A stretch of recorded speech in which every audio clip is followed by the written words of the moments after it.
Hello, Brian. Thank you for Hi. coming on the show today. I'm going to give a little bit of a background. Brian, you don't know this, but you're actually the first man that I am interviewing on my show. Is that so? So welcome. And I'm doing this very specifically because your work changed the trajectory of my life back when I was working at George Fox Seminary. And I was first introduced to your work. And I believe the first book that I read of yours was A Generous Orthodoxy. And the reason why your work so much influenced me was because you never gave answers, you asked questions. And you allowed us to be curious, and you allowed us to kind of ponder those questions that so many people ask, and you made it safe for us to do so. So I'm just excited to be able to be in this place now where you're asking a new question that so many of us are grappling with. And the way this show works is my friends are going to pop on and say hello to you. And friends who are watching, please tell us where you're watching from and why you're here, and ask any questions. You're welcome to be part of the conversation as well. So, Brian, will you tell us who you are, what your background is, and what led to this moment of asking this question and writing this book?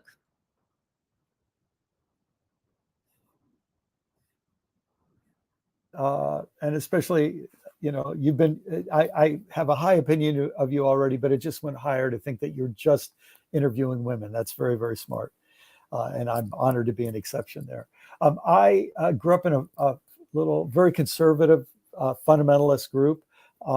For me, when I learned that there was something called evangelicals that I could be part of, that felt like a whole lot more freedom than I was used to. But I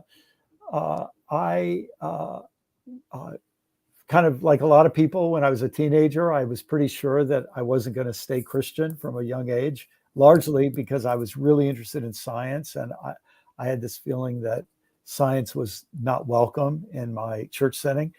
Interestingly, so many of my deepest spiritual intuitions came from interacting with the natural world. So writing off science just didn't make much sense. I ended up having a very powerful spiritual experience in my teenagers, which kept me kind of in the Christian world, but always with this sense that I wasn't, I had fine print at the bottom of the contract. I became a pastor. I was a college English teacher for a while, and then I helped form this little faith community and ended up leaving teaching to be pastor there for 24 years. And during that time, I started writing. And for the last 16 years, I've been a writer, speaker. I have a number of causes I'm committed to. I live in Florida, although most of my life I spent in the suburbs of Washington, D.C. and Maryland. Mm. Okay, let's dive into the question and why this question. I know part of your book says you were having conversations and people were coming to you, but I want to hear from you. The question, and I have the book here. Do I stay Christian? Oops, can you see it? A guide for doubters, the disappointed, and the disillusioned. What happened to so make you interested in writing the book with this question? Well, I have this feeling that for my whole adult life, the percentage of people born into Christian faith for whom it stopped working has been growing. I think that's empirically true. For many years, evangelical Christians said, oh, it's only liberal mainline Christians who are leaving the faith. But for the last 20 years, it's become clear that the trajectory of decline among mainline Protestants was just being mirrored by evangelicals about 30 or 35 years later. And the same thing goes with here in the United States with Roman Catholics. When you take away immigration, Catholic congregations are experiencing a big dropout, a large dropout rate. The figure is something like, probably now it's about 75 million American adults were raised in church and no longer attend. And that number goes up by close to 3 million every year. So this thing has been going on. It's empirically verifiable. But what happened to me is a lot of my work these last 16 years has been with clergy. And the number of clergy who have told me not only were they having questions about continuing as clergy, they were having questions, was the Christian faith even salvageable anymore? That so much seemed to be going wrong, that it seemed to be being captured by political interests, by economic interests, and that there just this feeling that people were not changing the way they're supposed to. So a lot of disillusionment among clergy.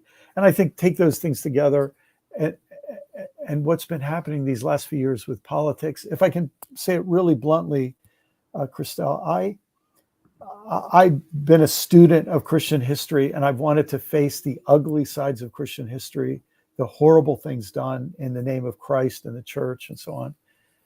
I'm worried that the worst things that have ever been done by Christianity will be excelled in the coming years unless something significant happens. And I think that's why an awful lot of people are leaving. They have the feeling like something bad is brewing here, and I don't want to be part of it. Yeah. And so yeah, all those things come together to make me feel, this isn't just, I mean, I don't think I've ever done a book just because it was interesting. I've always felt some sense that, of some sense, there's some problem I'm trying to address and contribute to a solution. Is this your passion right now? Is this your message to the church? Is this the conversation? Do you think the conversation needs to happen so that we change that trajectory? Yeah. So in fact, it wasn't until I was doing a few interviews like this that I put it into this sentence. If I could go back, I'd add this sentence to the book, but here it is. If people are going to stay Christian, I wish that they could do it with their eyes open, to stay knowing what that means.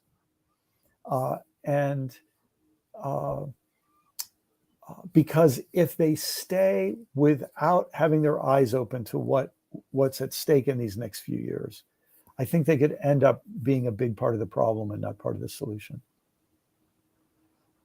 I want to ask you then, what is the solution? Yeah.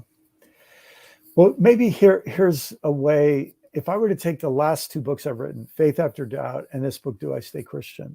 One of the major realizations of my adult life is that supremacy, whether it's racial supremacy, religious supremacy, or even supremacy of the human species, any kind of supremacy, the idea that me and our group we're exceptional. We have exceptions to the rules. We are allowed to dominate. Any kind of supremacy and domination, I think, is so dangerous for our species and our religion. That a way I would say it is, if we need Christianity, we need Christianity without supremacy. And I think for a lot of people, they have never even imagined that, because supremacy has been so woven into what it means to be Christian. The idea that our religion is supreme, and the irony of this is that I was just reading in the Gospel of Luke the other day. There's this place where Jesus, it's actually where the Last Supper, the telling of the Last Supper in Luke. And in that telling, there's no washing of the feet as there is in the Gospel of John, but there's a discussion about who's the greatest, who's the top dog among the disciples. And Jesus says, he creates a scenario, like in our language, it would be, if you go to a restaurant and there's somebody at a table with a white tablecloth and fine silverware, and he's being served, who's greater, the customer or the server? And the answer obviously is the customer, right? And Jesus says, no, I'm among you as one who serves. It's this total reversal and rejection of domination and supremacy. So the irony is that a religion by somebody who rejected supremacy is now a supremacist religion in many of its expressions. Brian, the question I grapple with is, and I know we have these conversations throughout the church and in seminary and Bible college, but the fact that Jesus wasn't even a Christian. Yes. Yeah, and I'm sure Paul would flunk a lot of people's doctrinal tests, even though they think they derive their doctrines from Paul. That's right. Oh my gosh. Yeah. This, in fact, I'll tell you a story. I was just with somebody yesterday who was at a family gathering, and he was talking to his nephew, who's like 8 or 9 years old. And he said to his nephew, "What are you learning in school?" He says, "I'm writing a report on Alexander the Great.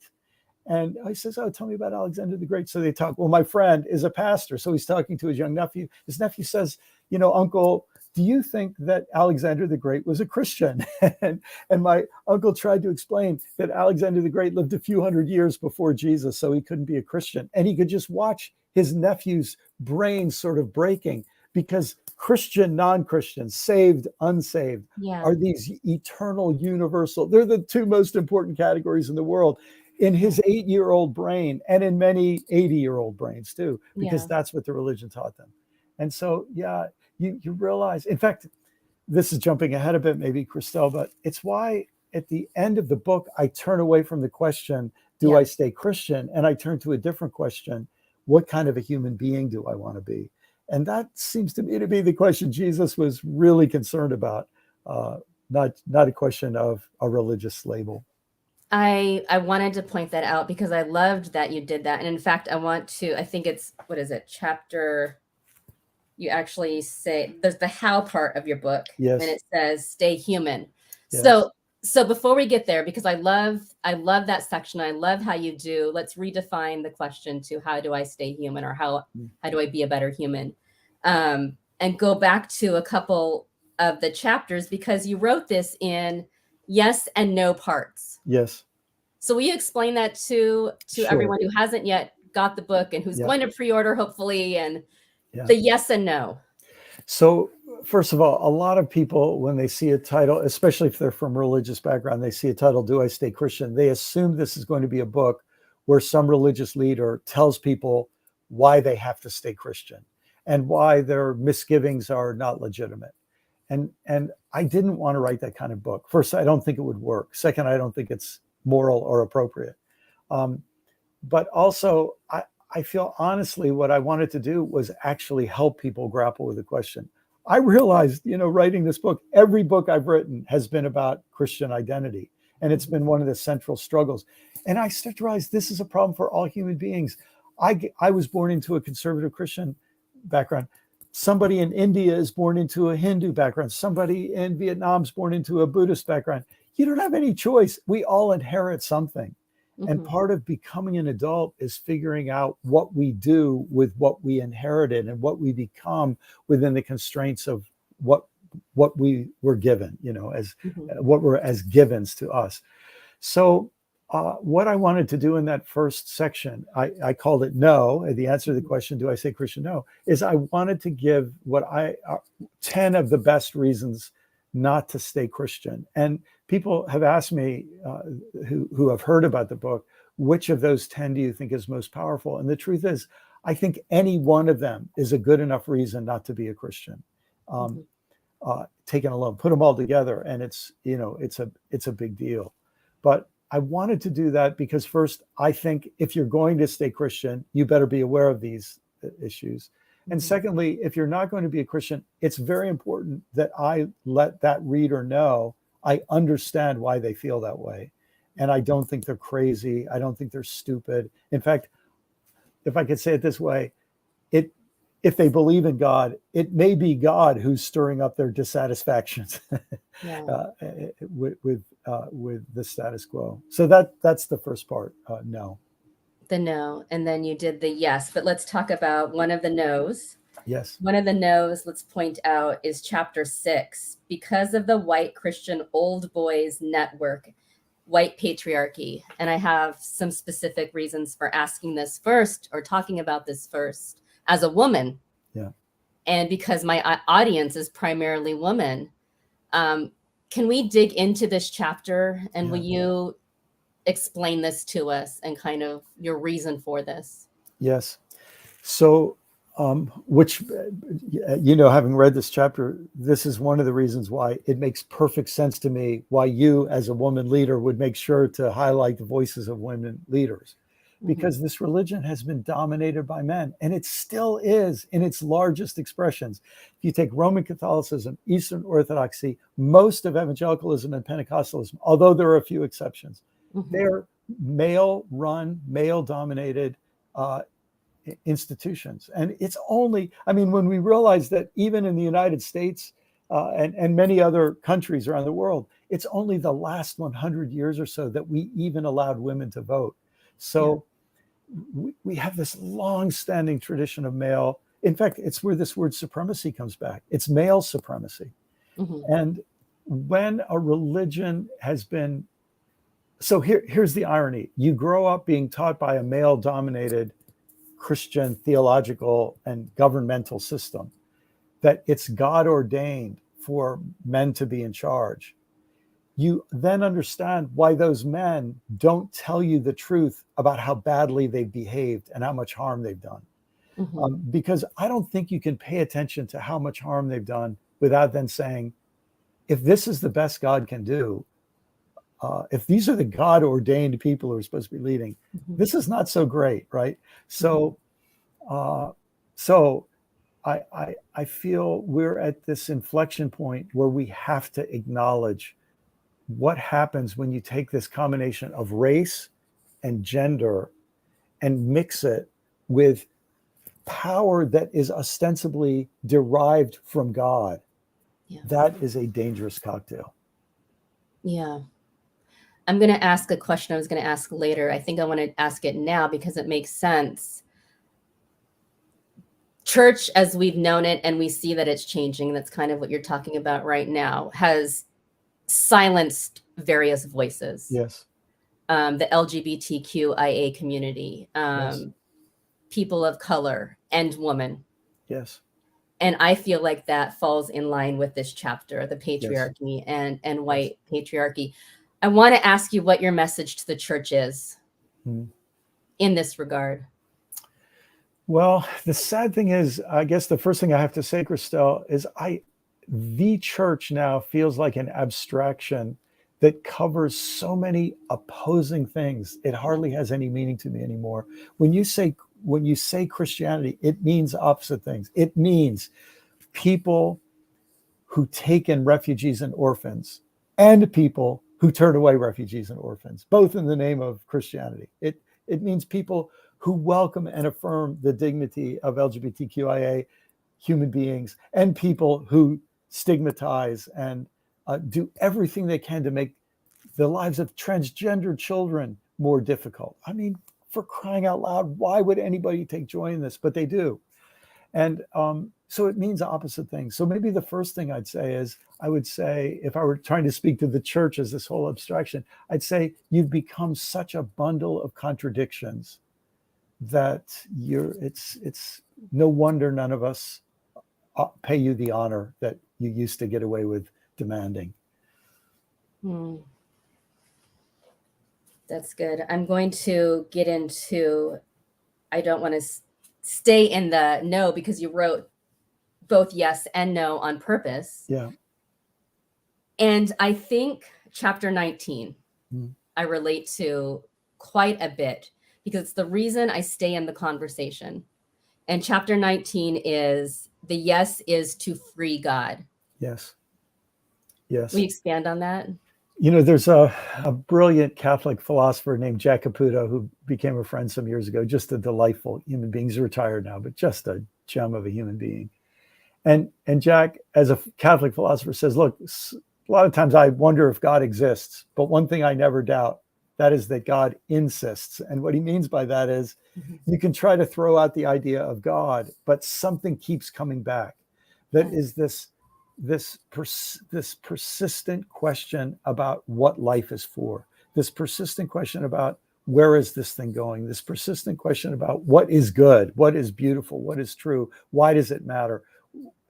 That whole set of questions that it seems you can keep throwing out the word God, but the set of questions that are hidden under the word God keep coming back. And what it feels to me has happened is that the Christian old white boys network has boxed God in such a way that the only use of God is that primary uses of God are to bolster the supremacy of one group of people over another. And that's why I'm absolutely sympathetic. In fact, I applaud the atheists who are trying to blow up that supremacist idea of God.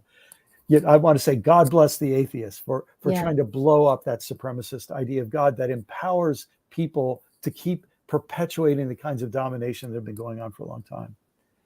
But here's the thing: you get rid of that, and then you say, well, what do we have? And especially when you then start paying attention to the limitations of we human beings as evolutionary biological creatures that aren't nearly as wise as you would think, having named ourselves Homo sapiens. And so this sense that there is something there that the word God has insulted and minimized and reduced, but the something there is what we still need. And that to me is I'm glad that resonated with you, Christelle, because that's something that continues to beckon me. I have a friend who once, when he tried to define God, he said, the only thing he can say is that God is the voice that summons him toward growth. Mm. And there's something about that the irony is many people who find themselves walking out of one version or another of a religion are doing it because they feel something summoning them toward growth. Yeah. I think what so many of us have found, and I'll speak for myself, what I found is I was told who God is. I was told what God is saying to me. Yes. Yes. And to be able to be given permission to explore God for myself. Yes. Oh. Because can any one person define who God is for the entire world? Oh my goodness. And then when you realize, just as you were saying before, that since over 50% of human beings are women, you just think to shut out the contributions. I mean, this is why, I'm Protestant, but I have this deep love for the tradition of women mystics in the Catholic Church. It's like they found this little place where they were allowed to have a voice. And when you go back, I'm just reading a book right now on Hildegard of Bingen, and you look at Hildegard and Julian and Teresa, and they found this little perch where they managed to find their voice and have their voice, and people tried to shut them up, but they found a space, and that's one of the reasons that space is so precious. And they had to trust their own voice and their own experience. They had to trust it because they were being told, you don't have a voice and your experience doesn't count. I want to ask this question because we're speaking as, white American Christians. Yeah. And yet there's people of faith around the world. And we have told them who God is from our perspective. Yeah. And who we think God should be for them. Yes. Yeah. What do you say about that? It reminds me, I was with this brilliant Latin American theologian who just passed away a year or two ago, Rene Padilla. Years ago, I think we were in Argentina having a meal, and he says, Brian, you must remember, Latin American theology is very rare in Latin America because most of our theology is exported from North America. Yeah. And my gosh, I'll never forget, I was in Uganda in East Africa. They shut down the capital city of Uganda, Kampala, because Benny Hinn was there giving a crusade, and they wanted to shut down all the roads because, over 1 million people would be walking to the stadium to hear him speak. So and of course, I grew up, my grandfather was a missionary in Africa. My dad grew up in Africa, and the missionary culture was celebrated. And look, missionaries, many of them were wonderful people who did wonderful work, but we also weren't aware of how colonialism was creeping in and how theologies were creeping in that have caused deep, deep harm. I was in the fourth poorest country, third or fourth poorest country in the world now, Burundi, East Africa. And I was with this amazing woman who, she and her husband had been advocates for social justice in Burundi. And they'd been on a street corner one day, and the president didn't like what this guy was saying about corruption in the government. So he paid somebody to shoot the guy. It was a public execution of a political opponent. And she decided to carry on his work. And I asked her, how do you do it? And how did you and your husband get started? She told me, growing up in church, they told us, don't get involved in politics. Just go to church, and then you'll go to heaven when you die. And life on earth will be hard, but it will all be better in heaven. And I said, but you didn't take that advice. You decided to get involved, and you decided to speak up. And she just said, if there was a God, I knew God wouldn't want people to have to live like we were living, Yeah. And so in a sense, it's another case where the summons to growth that was within her made her disbelieve what the priest, first she was Catholic, then she became Pentecostal. They both told her to be quiet.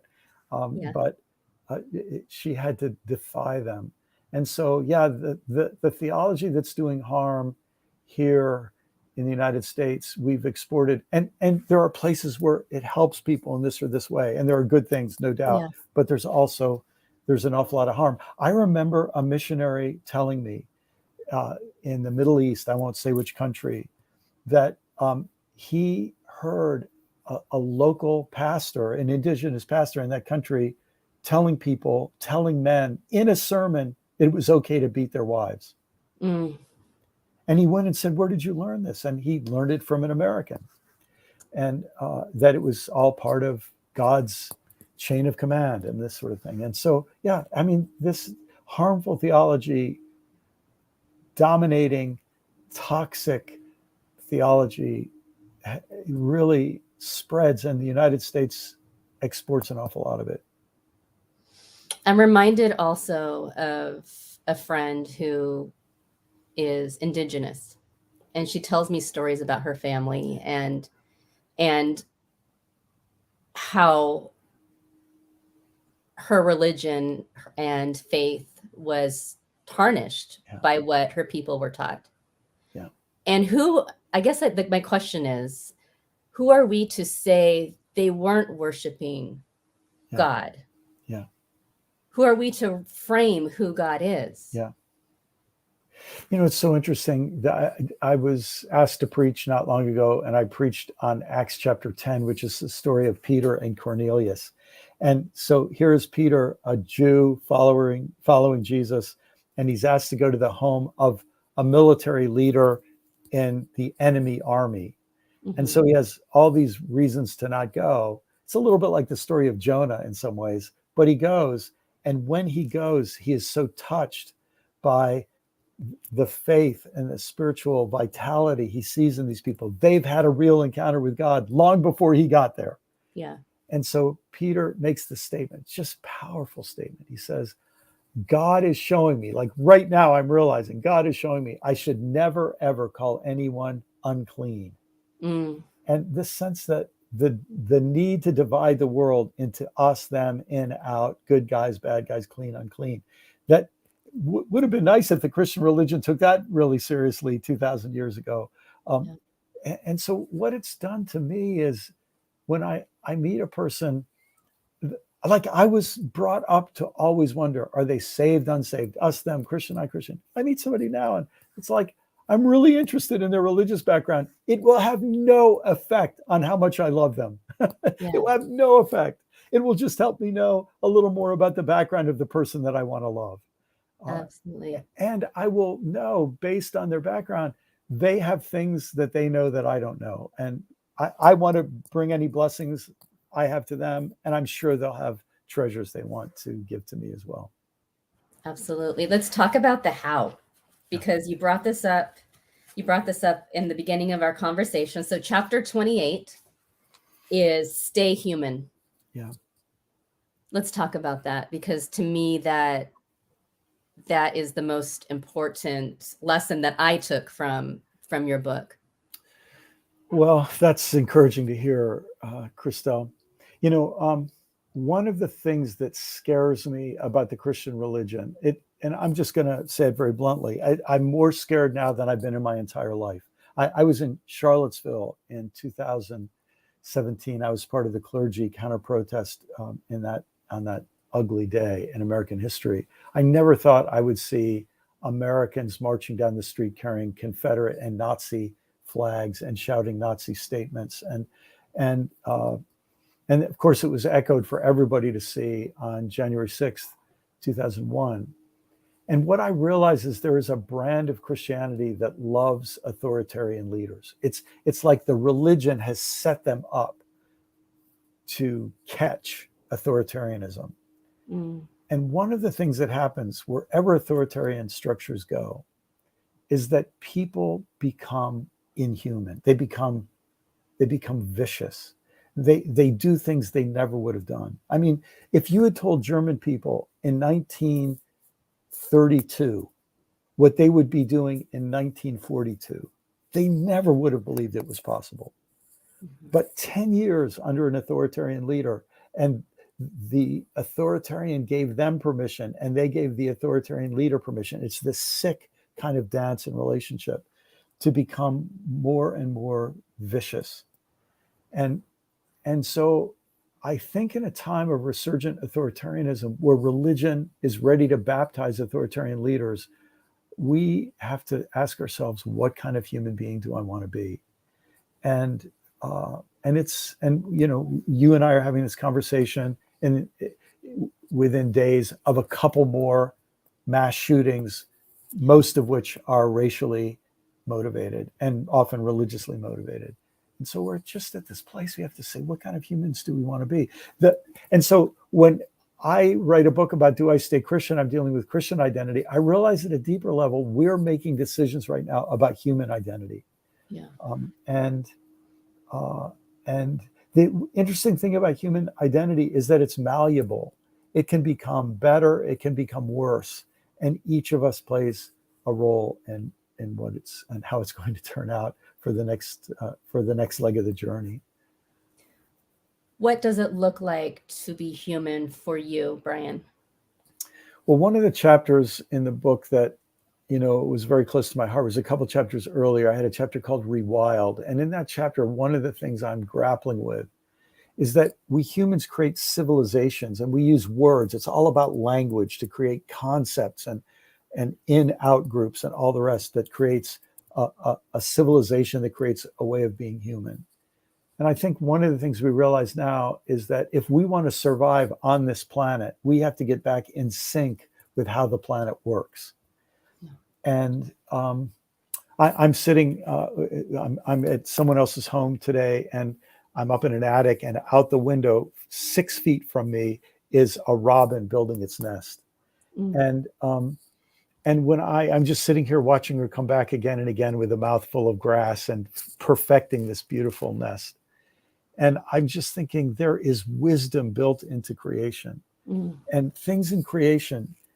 Yes, there is competition in creation. Yes, there's predation in creation. But you know what? There's not torture. You know, you don't see lions gathering up a herd of gazelles and say, how can we torture them? You know, and so I think one of the things we have to do is rediscover the wisdom that is in creation itself and find our way back into that kind of harmony. Now, in biblical language, it's saying we've got to rediscover the wisdom that was intended for us as naked hunter-gatherers in a garden. You know, yeah. We've got to come back we've got to renegotiate our relationships with everything, with the earth, with each other, with people like us, people different from us.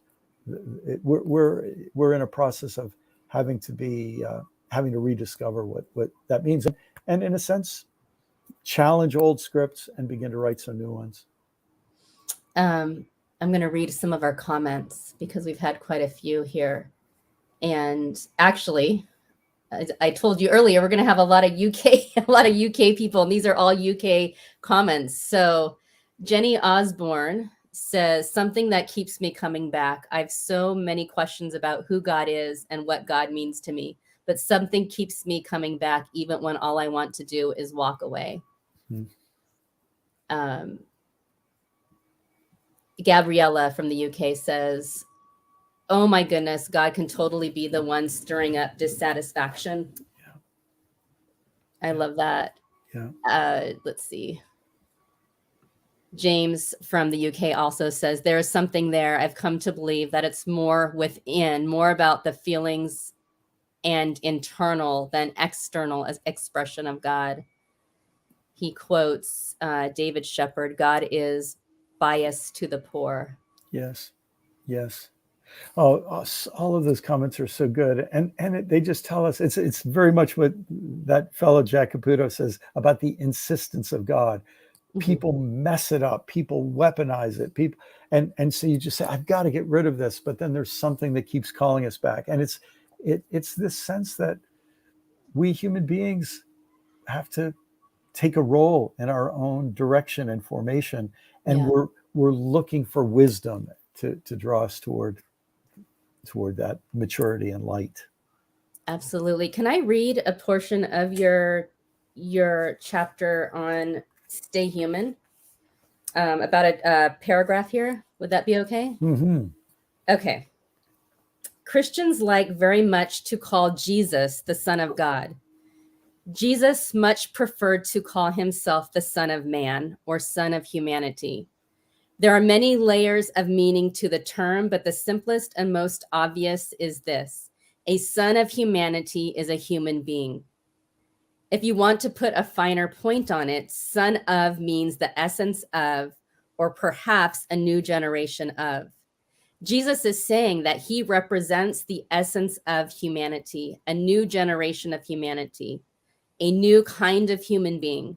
In this light, his constant invitation, follow me, means imitate me and join me on my journey toward a new way of being human.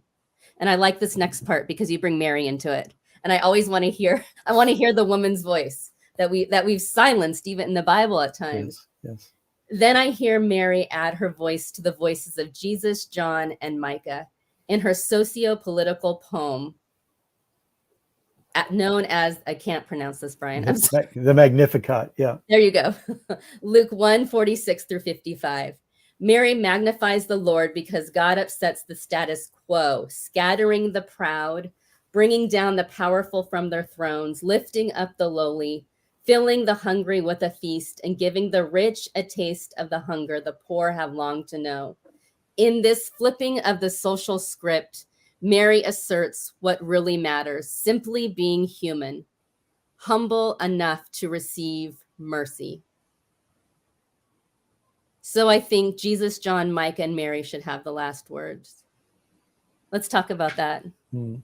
I'm so glad you bring up Mary because, you know, I mean, that is an absolutely revolutionary poem. That is a poem that takes the status quo and throws it upside down. Mm-hmm. And it oh my gosh, you still see it. People feel that Elon Musk and Jeff Bezos and Donald Trump should be able to get away with whatever they want because they have a lot of money, and that gives them almost saintly status.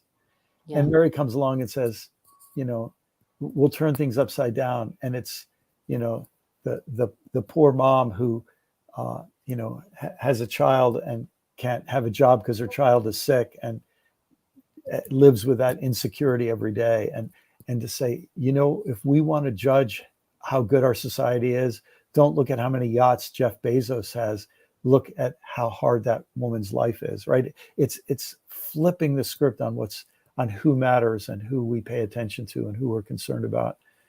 And I mean, what a powerful statement. And if to whatever degree, that we take that being historically valid, that means Jesus grew up with feminist theology, Mm-hmm. with an anti-supremacist theology. And there's that one delicious little story in the fourth gospel. It's one of only 2 times where Jesus changes his mind in public. Mm-hmm. Both times involve a woman. Once is a Syrophoenician woman, and once is his mother. And it's like she asks him to do something, and he says, it's not my time. Yeah. What are you doing? And he sounds a little bit rude toward his mother. But then she goes and says to the people around, whatever he tells you to do, do it, as if she says, I know he'll come around. And so you just see the power of this woman, Mary. And in that poem, you see the absolute radical insight that it's only people at the bottom of the pyramid, it's only people who are being oppressed, Mm-hmm. who they're the ones who first see how corrupt the pyramid is. Yeah. How can we put women's voices back into the gospel? Well, you're doing it, in one sense, nobody had to give you permission, and this is one of the things that is happening now with the internet. It's one of the democratizing things. In the publishing world, for a long time it was only men who could get publishing contracts. But now things are becoming more democratized. And so the great thing is that women are speaking up. I'm going to make a confession here. I'm terribly disappointed in myself about this, but I'd written my first 4 or 5 books, and someone came to me one day and just said, I've noticed that in your footnotes, all the scholars you quote are men. Mm. And they didn't say it accusingly or insultingly. They just said, I noticed that. And as soon as they said it, I realized, of course, because I'm part of this men's industry where men have power. And the only way I get my voice heard is by quoting men. And I realized I'm playing their game, I'm playing their game by their rules, and without meaning to. Even though I'm trying to challenge them, I have to play by the rules to challenge them. And so that marked a shift in my writing. And anybody who ever went back and looked at all my footnotes would see after that starts to change. Because the truth is, I was reading all kinds of powerful feminist writers and other, and one, gosh, I'll never forget the first book I read by someone who identified as a gay theologian. And I just thought, I got insights from him I still quote all the time. So all that's to say that I think a big part of it, I think enough of us just have to face reality that this is our history and it needs to change going forward. So, and I'm just super grateful to you for doing what you do, and all the people who have not waited for somebody else to give them permission. But of course, there's a place for people who have a platform, making sure they open it up and share it respectfully with people who it would be harder to have that platform too. Absolutely, amplifying some of the voices. And I want to ask you this then: who are some of the LGBTQIA theologians that you learn from, and also women theologians that you learn from? Point us Yes. in that direction. Oh gosh, so here's where it's so exciting. Well, a fellow named Dale Martin was the first. He was a Yale theologian, and he wrote a book. Gosh, am I going to remember? I think it might have been called "Sex and the Single Savior," but that might be the title of someone else's book. But the first book I read by Dale Martin, he just read the Bible with awareness of sexual identity and sexual difference, and I've never been able to read the Bible the same way. I felt the same this same way when I a few years ago I read the first book I'd ever read by Will Gaffney, a African-American womanist theologian. And I love the Bible. I've been a Bible guy, but I felt like I was reading a different book just because Will, like other womanist theologians, cannot read the text without noticing gender and race. Yeah. Oh my gosh. And then you just add, I think of someone like Sally McFay, probably the first globally known eco-feminist theologian, who because of her place as a woman, noticed the connectedness of all things. I mean, there is something primal in, the fact that every one of us began in a woman's body. And so there's a connectedness there. And then, of course, when she looks at the universe, she sees the connectedness of the universe in a way that men had been trained for centuries not to see in the West.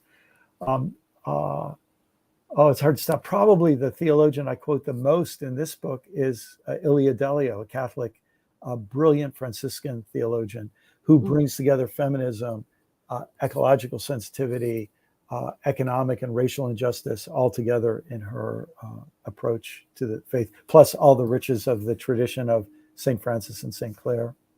Absolutely. And then not staying in our American bubble, who's outside of America that we can be paying better attention to and listening to? So if I were to say the most brilliant book of theology I ever read, it'd be very hard to say because I've read so many, but in the very top would be an African theologian named Kwame Bediako. And he wrote a book. And so now it's no surprise that this book meant so much to me, but it was called Theology and Identity. Mm. And here's a man, I think he was fluent in 7 languages. And he engages with Christian history and theology. And I remember as I read this book, I just thought, I've never read anyone who starts with as wide a frame and had this ability to notice things that look like they're uh, opposites, or that you'd have to choose, is this person right or is this person right? And instead of just having 2, then he adds 3 and then 4 and then 5.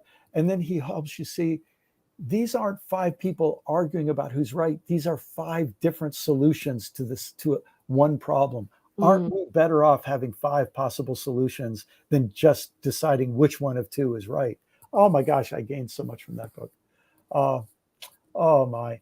Uh, probably the group, and then if we talk about indigenous theologians, the late Richard Twist became a dear friend of mine, and Randy Woodley, who you may know, who lives in the Pacific Northwest, and Mm. oh my goodness, so many. Stephen Charleston, an Episcopal bishop, Caitlin Curtis, a dear friend who I'll see in a couple of weeks, who's from the Potawatomi people. You just realize, oh, this is a time when we need indigenous voices so much. I remember some years ago, one of the most significant car rides I've ever had in my life. I was in the backseat of a car with an African theologian. A lot of people don't realize that in Africa, there's been colonization by different tribes. So Mm. there are indigenous tribes and then later colonizing tribes that came in. And one of the most, ancient indigenous tribes is the Twa people, also known as the Pygmies in the outside world. And this fellow, Mabiala Kenzo, is an indigenous Twa person from Congo. And from the time I got in that car and we started talking in the back seat as somebody else was driving till I got out of that back seat, my view of just about everything changed. So Yeah. yeah. I want to hear who God is from people around the world. I know, I know who I've been told God is here. I want to hear from outside of America, and I want to be part of those conversations. And I think if we were willing to listen, we would learn so much. In recent years, one of my sort of mentors from afar has been the late Howard Thurman. And I've just been intrigued with his writing, his poetry. He was a African American theologian and mystic. Mm. And one of the things that happened to me, just building off of your comment, Thurman describes 2 experiences from his childhood that were some of his primal spiritual experiences. One is a big tree behind his house, and there was a lot of tension in his family. And his father died at a young age. And he would go out and lean against that tree when he felt like nobody had time for him. And the tree didn't say anything to him. It didn't scold him. But the tree was alive and it was old. And he felt that the presence of God was mediated to him through the sort of benign strength and life of that tree. So that's this one image. And as I read that from him, I thought, of course. And I've experienced that too. Yeah. And then he talks about he grew up in, I live in Southwest Florida. He lived on the East Coast of Florida. But he would go out in his boat to fish at night and he'd be alone as a boy. And he talks about the rocking of the water in darkness and how darkness has always brought to him a sense of the presence of God. And I thought to myself, I grew up in a world where light was good and darkness was bad. Yeah. But this sense, no, there is a beauty and a sense of intimacy. And when we think of God, we have to think of the darkness too, And that image of some of the conversations that I've recently been part of, perhaps if we start being more silent, we might experience God better. Yes. The idea that the way to encounter God, and look, this is a writer and a preacher saying this, but the idea that the way we encounter God is through words, and more words. No, that's the way we encounter theology. And that's an interesting subject in life. But the encounter of God, I've come to believe more and more as I get older, is way more dependent on silence than words. Yeah. Let's get to the end of your book because you give ideas on how people can read this. So, who should read your book and how can we best do that? Yeah. Well, I think the people who will be attracted to the title are people who are wondering, should I stay Christian? And that's not everybody. There's some people who are totally happy with Christianity. They have no second thoughts about it. And it's just fine the way it is with them and so on. And they won't be interested in it. Unless maybe their son or their daughter has left the faith. And they're trying, and they love their son or their daughter. Now, some people, when their child leaves the faith, or their grandchild, or their sister, brother, whatever, they just get mad at them and judge them, and those people won't want to read the book. But if you love someone who is left or is thinking about leaving Christianity, I think if you love them, you'll want to know what's going on with them. So they would probably be interested. And so people in the pain of Christian identity isn't fitting and working for them, and people who love someone, and love and pain seem to be two of the main things that bring us forward in life, no matter what. You gave some examples on book studies and questions to ask. Do you think this book might be best read in the midst of a book study, inviting people to be part of the conversation as you're reading it? I do think so. In fact, I have an appendix where I encourage people to do that. And probably what would happen is people would have to read a chapter or two and think, wow, this really is helping me. And then they'd feel safe. Like, you don't want to recommend something to somebody unless you know it's good enough. But I think if people find it touches something in them and they invite a couple friends together, I think they could have some really important discussions. And in fact, if people are interested, in September, I'm working with a fellow named Trip Fuller on a site called Homebrew Christianity. And we're going to try to create a place for groups to come together and individuals too, and sort of have a 4 weeks of global discussion on it. But I think the very best thing would be a couple of friends get together and say, let's read X number of chapters a week. And I give some guidelines and then suggestions for how to create such a group. Because here's the thing, whatever our thinking about God is, we need some friends to do that thinking with.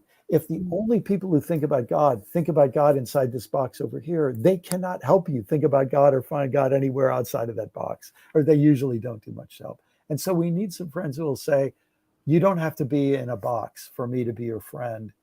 And let's think together and respectfully together and try to just help each other struggle with this without needing to all agree at the end of the day. I tell a story at the beginning of the book about when the first time I confided to a friend and I said to him, I'm just not even sure I believe in God anymore. Yeah. And he said to me, and this is the irony, I really felt I don't believe in God anymore. It's just all over. And he said to me, well, I just want you to know, whether you believe in God or not, it won't affect our friendship. I'll love you the same way as always. And I have to admit, at that second, it became easier to believe in God, because if God is an infinite, non-discriminatory love that transcends what we normally experience from human beings, I experienced it at that moment. Are we allowed to say, today I'm a Christian and tomorrow, you know what, I don't really feel Christian? Yeah, I remember one of the things that when I was a pastor, we had more and more people come into our church who were not from Christian backgrounds. And what I had to get used to is them saying, I know I'm at home in this community. I know I belong here, and I'm not sure what I believe this week. Yeah. And then you start to get a sense, our way of accepting people always required that they agreed to either some authority structure or ritual structure or belief structure. And to say, no, actually, and I think more and more of us are finding this, that, that it's in that encounter of unconditional love, often from another human being. But you know what? In a certain way, Howard Thurman sitting by that tree, the tree did not make its shade and coolness conditional on him having some beliefs. There was a kind of unconditional blessing that he felt from that tree that totally makes sense why he would experience God there to me. And I think, yeah, that's what we need so much. I have two final questions for you. And the first one is, who is God to you now, Brian? Mm. Well, the truest answer is it's so hard for me now to answer that in words. And Mm. I would hope the way I could answer that is by how I live. Mm. And so, that's my most honest answer, but it's not particularly helpful. And so I guess what I would say is, to me, there is a beauty and a logic and a wisdom and a kind of unfolding that I experience in everything. And that feels to me to resonate with whatever God is. I think I'm seeing God in that beauty and wisdom and resonance and unfolding. Yeah. If we want to be part of the conversation you mentioned with Trip Fuller, and or we want to listen in on more of your podcasts, where can we find that information? Where can we go to find that information? So just my name, brianmclaren.net is my website, and there's links to all the different things that I have going on there. The information about that group in September will come up in the next week or two, but I'll make sure it's there at brianmclaren.net. Wonderful. And I'm going to hold up your book one more time because can we see it there? Do I Stay Christian? This is the book. We can pre-order right now. Is that correct? Yeah, yeah, and it'll be out. It'll be out soon. People probably start getting it in the next couple of days. And can I just say, I am so glad to meet you, and I'm so glad for what you're doing, because you're hosting these kinds of conversations that are so important. And I'll bet there's a whole lot of people, maybe who are listening now, and there aren't many places where it's safe to be part of a conversation like this. So thank you, Christelle, for the space you're creating and the beautiful work you're doing and letting me be a small part of it today. Thank you. Thank you for coming on here and for being the first man that I brought on and was able to have a conversation with. And that means that I find you to be safe in these conversations, and to have these conversations on my channel here. So thank you. And I want to thank everyone who contributed to the conversation, primarily from the UK, Brian. So we have some people up late at night over there listening in. And I'll be over there at the Greenbelt Festival. If anybody's going to be there, maybe they'll come and say hi and say that we met through you. So that'd be fun. Oh, fabulous. Thank you. Thank you again, Brian. And thank you everyone for tuning in. We'll see you. The first Saturday is when we normally meet of each month. So our next show will be the first Saturday of June. Thank you, Brian. Thanks.